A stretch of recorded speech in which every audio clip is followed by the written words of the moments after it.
सभी सत्संगी भाइयों तथा बहनों को मेरा प्यार भरा नमस्कार जी। सभी को राधा स्वामी। मैं आप जी का दोस्त हुसन सिहाल। आज 21 सितंबर 2025 डेरा ब्यास में हुजूर जी ने सत्संग फरमाया। आप जी को बता दें, ये मेरा फर्स्ट एक्सपीरियंस था और मैंने आज पहली बार डेरा ब्यास में हुजूर जी का सत्संग सुना है। बहुत ही अच्छा एक्सपीरियंस रहा। बड़ा ही बाकमाल सत्संग फरमाया है हुजूर जी ने। हुजूर जी का एक्सेंट अमेरिकन एक्सेंट है। सत्संग तो खैर पंजाबी में फरमाया गया था। आपको थोड़ी देर में पंजाबी में भी मिल जाएगा इसी चैनल के ऊपर, जो ओरिजिनल लैंग्वेज है। ये सत्संग हम ट्रांसलेट उन सत्संगी भाइयों तथा बहनों के लिए कर रहे हैं जो आउट ऑफ पंजाब से है, पंजाबी नहीं समझ पाते हैं। उनके लिए ये हिंदी अनुवाद सत्संग हम ट्रांसलेट कर रहे हैं हुजूर जी का। सारा सत्संग हुजूर जी ने अमेरिकन एक्सेंट में फरमाया। पंजाबी लैंग्वेज में था लेकिन बहुत प्यारे लग रहे थे हुजूर जी। आज स्टेज पर बाबा जी नहीं थे, मिस कर रहे थे बाबा जी को। और जब हुजूर जी स्टेज के ऊपर आए तो शब्द चल रहा था, राम सिमर पछताएगा मन, राम सिमर पछताएगा। 8:25 पर हुजूर जी स्टेज पर आए। शब्द चलते चलते हुजूर जी ने संगत के ऊपर दृष्टि डाली और जो आज सत्संग फरमाया गया वो बाबा जी की याद में और हुजूर जी की याद में फरमाया गया। हुजूर जी ने बड़े ही इमोशनल तरीके से ये सत्संग किया और जो आज बाणी ली गई थी हुजूर जी द्वारा वो थी, जग जीवन साचा एको दाता।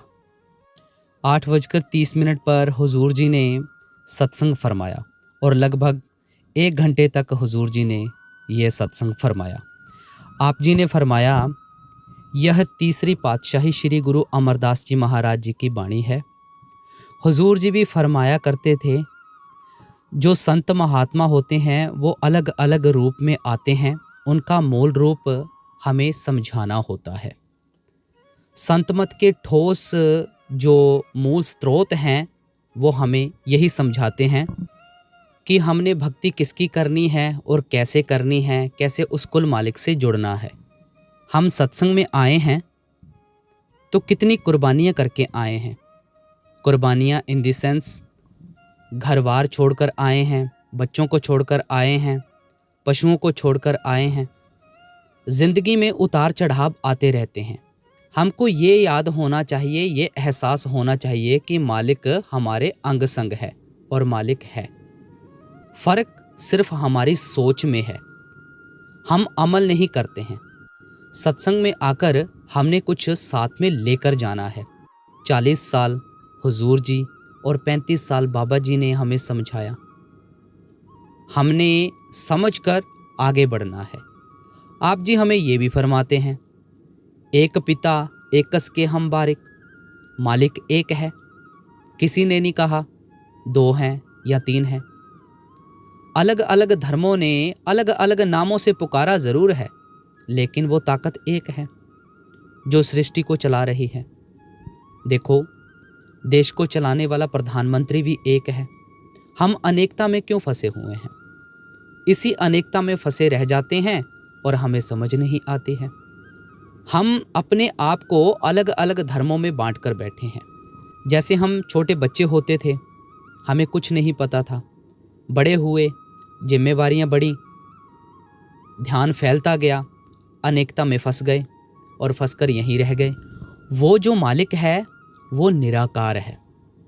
निराकार। बहुत ही अफसोस के साथ कहना पड़ता है कि जितना हम धर्मों और मजहबों को लेकर लड़ते और झगड़ते हैं, शायद ही हम किसी और चीज़ के लिए लड़ें या झगड़ें। कबीर साहिब जी ने भी कहा है कि कोई कहता है मेरा राम बड़ा, कोई कहता है मेरा वाहिगुरु बड़ा, कोई कहता है मेरा अल्लाह बड़ा। भाई, हमें पहचान करनी है। मालिक एक है, कोई 2 या 3 नहीं है। वाणी ने फरमाया है, जग जीवन साचा एको दाता। आपे रस आपे पालनहारा। जैसे बिजली है, वो अलग अलग यंत्रों को चलाती है, लेकिन है तो वो एक ताकत ना। ऐसे ही भाई मालिक भी है, वो अलग अलग चीज़ों को हैंडल कर रहा है, अलग अलग चीज़ों में उसकी पावर है, लेकिन चलाने वाली सिर्फ एक ही ताकत है। बाणी वज्जी चों जुगी सच्चो सच सुनाए, एक नूर ते सब जग उपजिया कौन भले को मंदे। साइंस ने भी कहा है, जब हुजूर जी ने साइंस का हवाला दिया तो उन्होंने यही फरमाया कि साइंस ने ये कहा है कि जब सृष्टि बनी थी एक ऊर्जा से बनी थी। इस जोत के बारे में अलग अलग धर्मों ने अलग अलग तरीके से पेश किया है। किसी भी धर्म स्थान पर जाओ, जोत और आवाज़ का जिक्र ज़रूर किया जाता है। जैसे कहीं कैंडल जलाई जाती है, कहीं दिया जलाया जाता है, कहीं जोत जलाई जाती है, कहीं शंख बजाया जाता है, कहीं घंटा बजाया जाता है तो सभी एक ही ना, जिक्र तो एक ही तरीके से किया गया है। हमने वही आवाज़ अपने अंतर्मुख में सुननी है। जो चीज़ें अंतर में सुनाई देती हैं, दिखती हैं, प्रकाश दिखता है, आवाज़ सुनाई देती है, उसका हवाला बाहर दिया गया है, लेकिन है तो एक। अब देखो, कुंडलियों के चक्रों में फंसे पड़े हैं। जो चीज़ें ज़रूरी हैं उनके ऊपर ध्यान नहीं है, जो चीज़ें ज़रूरी नहीं हैं उनके ऊपर ध्यान है। दुकानों पर जाते हैं, 3-3 बाबाओं की फ़ोटो लगी हुई हैं, और कभी सोचते हैं एक नहीं आया तो दूसरा आ जाएगा, दूसरा नहीं आया तो तीसरा आ जाएगा। कौन से चक्रों में पड़े हैं भाई। उत्पत परलो शब्द होवे, शब्द ही फिर औपत होवे। हुजूर जी ने फरमाया, नामे हिते सब किछ हुआ, बिन सतगुर नाम ना जापे। ताकत सिर्फ एक है, सिर्फ एक। स्वामी जी महाराज ने एक शब्द उचारा है, गुरु मोहे अपना रूप दिखाओ। अवस्था हमारी गुरु से शुरू होती है। गुरु पूरा ढूंढो। गुरु पूरा कैसे ढूंढना है? जो मालिक की भक्ति करवाना सिखाए। याद ये रखना, जो अपनी भक्ति करवाता है वो गुरु नहीं है, अपनी सेवा करवाता है वो गुरु नहीं है। जो मालिक की भक्ति करवाता है, मालिक को समर्पण करना सिखाता है, वो असली गुरु है। हुक्म एक है, एको नाम हुक्म है नानक, सतगुर दिया बुझाई जियो। सो जन निर्मल जिन आप पछाता। आप जी ने बाबा जी की मिसाल से भी हमें समझाया, self realisation before God realisation. आप जी ने ये फरमाया कि देखो, चलते पानी में हम अपनी शक्ल नहीं देख सकते हैं, अगर पानी रुका होगा तो ही हम अपनी शक्ल देख सकेंगे ना। तो अपने भी मन को ऐसे ही ठहराना है। जब तक ठहराएंगे नहीं तब तक बात नहीं बनने वाली है। अब देखो, अगर एक गाड़ी है, उसमें इंजन ही ना हो तो वो तो एक डब्बा ही है ना। इंजन के बगैर तो गाड़ी नहीं चल पाएगी ना। फिर पाठी साहब जी ने अगली तुकें पढ़ी और हुजूर जी ने समझाया कि ये जो हमारा शरीर है बड़ा ही महत्व है भाई, बहुत ही महत्व। आप जी ने फरमाया, he of the temple living God. बहुत जन्मों के बाद, बहुत जन्मों के बाद हमें ये जामा मिला है। 84 लाख जूनों के बाद, 84 लाख। आप जी ने बाणी का हवाला दिया, 1,84 जून सबाई, मानस को प्रभ दी वड्याई। इस पौड़ी ते जो नर चुके, सो आए जाए दुख पायदा। हमने समझना है और समझकर हमने आगे बढ़ना है। अगर हम विज्ञान को समझें तो विज्ञान देखो कहाँ कहाँ तक जाया आया है। चांद तक लैंड कर लिया है विज्ञान ने। लेकिन समझो, बाकी सभी जूने भोग जूने हैं। हम खाते जाते हैं, बस ठूसने पे लगे हुए हैं, जानवरों की तरह। देखो, जानवर जो होता है उसे अगर आप एक बार प्यार देते हैं तो वो आपका अपना सगा बन जाता है। एक बार जानवर को रोटी डालकर देखो, कुत्ते को रोटी डालकर देखो, वो आपकी वफादारी नहीं भूलेगा। लेकिन इंसान को तो विवेक की ताकत दी हुई थी।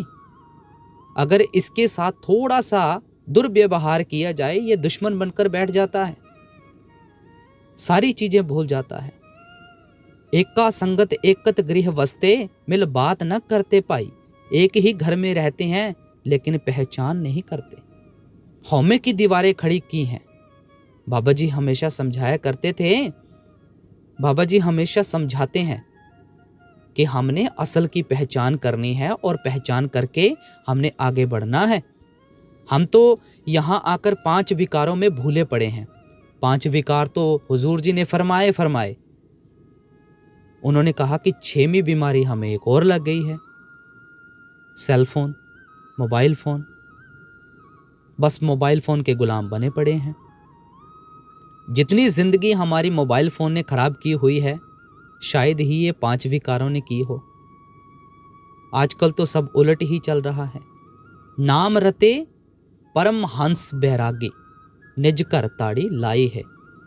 किसी भी चीज की लत हो, उसे छोड़ने के लिए कोई ना कोई चीज तो चाहिए मन को। उससे ऊपर चाहिए, उससे नीचे नहीं चाहिए, उससे ऊपर चाहिए। तो उससे ऊपर कौन सी है? फिर हुजूर जी ने सैयद बुल्ले शाह जी की कहानी सुनाई। जैसे बाबा जी समझाते हैं कि जब वो शाह इनायत के पास गए थे, तो शाह इनायत के पास जाकर उन्होंने कहा था कि गुरुजी मालिक कैसे मिलता है? धान लगा रहे थे। उन्होंने फरमाया, ओ बुल्लिया रब दा की पौना, यानी कि बुल्ले मालिक का क्या पाना है? धान लगा रहे थे, यहाँ से उखाड़ना है, यहाँ पे लगाना है। यानी कि अपने ध्यान को दुनियादारी से हटाकर परमार्थ की तरफ लगाना है। सिर्फ इतनी सी बात है। रूहानियत को हम समझ नहीं रहे हैं, रूहानियत को हमने गहराई से समझना है। आप जी ने फरमाया, ए रस आवा ओ रस जावा। यानी कि अगर हम नाम की दौलत को पहचान कर अपने अंतर में उसे लेने की कोशिश करेंगे तो ही बात बनेगी ना। देखो, धन दौलत के साथ नहीं जुड़ के रह जाना है। देखो, राजा अलेक्जेंडर थे, कितने अमीर थे। अंत वक्त में क्या हुआ? अफसोस करना पड़ा। मिलियन बिलियनर, हुजूर जी ने फरमाया कि मिलियन और बिलियनर सभी दुखी हैं, उनके पास सुख नहीं है, चिंता खा रही है उनको। मोह माया में हम फंसे हुए हैं।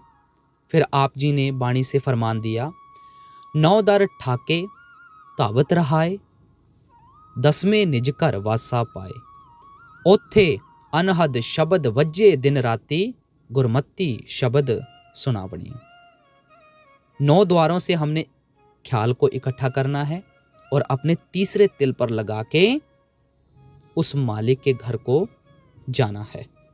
फिर कहीं जाकर हमें सच्चा सुख मिलेगा। फिर उसके बाद पाठी जी ने अगली तुकें पढ़ी। फिर बाबा जी की तरह हुजूर जी ने पंडित की मिसाल दी।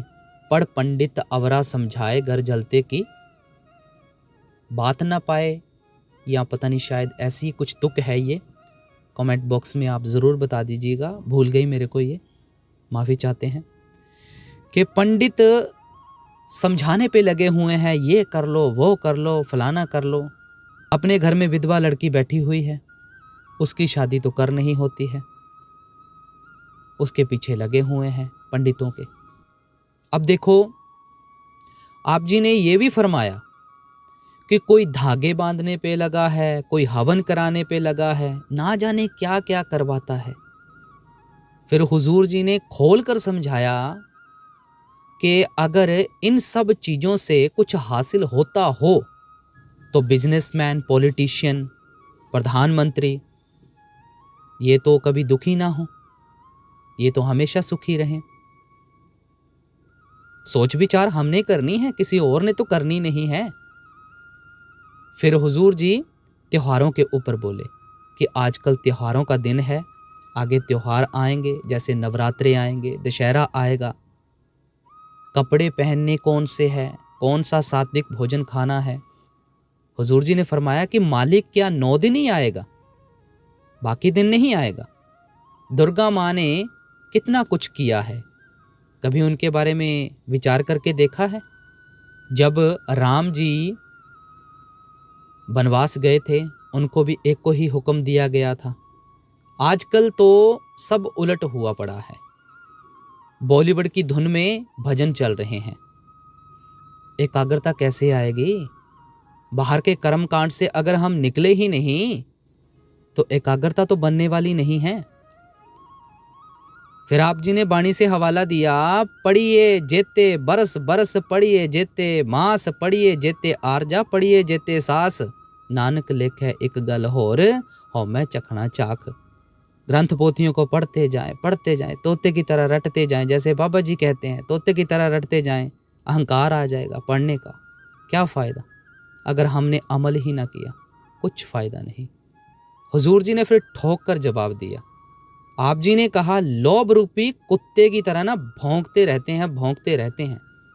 कभी सोचकर नहीं देखा? एक बार जरा ना अस्पतालों में जाके आओ, कैसे मरीजों की चीखें निकलती हैं। एक बार सुनोगे फिर समझ आएगा कौन सा अहंकार।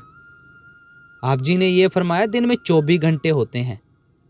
24 घंटे, 2 घंटे सिमरन को चाहिए, आधा घंटा भजन को चाहिए, लेकिन ये भी नहीं हो पाता। करना तो पड़ेगा। बैठना शुरू करेंगे तभी बात बनेगी, तभी अंदर से ताकत मिलेगी। फिर पाठी साहब जी ने अगली तुक्के पढ़ी, बिन नावे मुक्त ना हो बई। हुजूर जी ने फरमाया, नाम के बगैर मुक्ति नहीं होने वाली है। शास्त्र पढ़ने हैं, बड़ी खुशी के साथ पढ़ने हैं। गुरुमुखों के पास जाएंगे, नाम की दात वो देंगे, तभी मुक्ति होगी। शास्त्र पढ़ने से मुक्ति नहीं होगी, शास्त्र पढ़ने से उल्टा अहंकार आएगा। फिर गुरु के महत्व के बारे में समझाया। जब हम छोटे थे तो माँ बाप ने बड़ा किया, फिर उसके बाद स्कूल गए, गुरु की ज़रूरत पड़ी। फिर जब कोई काम सीखना पड़ा, फिर भी गुरु की ज़रूरत पड़ी। यानी जैसे जैसे हम बड़े होते गए, वैसे वैसे हम कोई भी काम सीखते गए तो हमें गुरु की ज़रूरत पड़ी। परमार्थ में आना है तो भी तो गुरु की ज़रूरत पड़ेगी ना। बगैर गुरु के तो नहीं बात बनने वाली। हमने चलना है, गुरु के हुक्म में चलना है, उसके भाणे में रहना है। अगर आप एक कदम गुरु की तरफ बढ़ाएंगे, गुरु आपकी तरफ 100 कदम बढ़ाएगा। फिर हुजूर जी ने लास्ट में सत्संग को ख़त्म करते हुए हमें बड़ी ही गहराई के साथ, बड़े ही प्यार के साथ समझाया, संत मत का एक ही असूल है कि नाम की कमाई करनी है, शब्द की कमाई करनी है। कोई ज़्यादा असूल नहीं है संत मत के, लेकिन हम समझे तो सही और समझकर आगे बढ़े। तो ये सत्संग आज हुजूर जी ने फरमाया डेरा ब्यास में। फरमाया तो ये पंजाबी में था। थोड़ी देर रुकिए, आपको पंजाबी में भी ये ट्रांसलेट आ रहा है थोड़ी देर में। इस सत्संग को ज़्यादा से ज़्यादा आगे शेयर कर दें। और ये हमारे उन सत्संगी भाइयों के लिए था जो आउट ऑफ पंजाब से हैं, जो पंजाबी नहीं समझ पाते हैं। तो मैं आपका दोस्त हुसन सिहाल, चैनल को कर दें सब्सक्राइब और नोटिफिकेशन बेल पे ज़रूर प्रेस कर दीजिएगा। सभी को राधा स्वामी जी।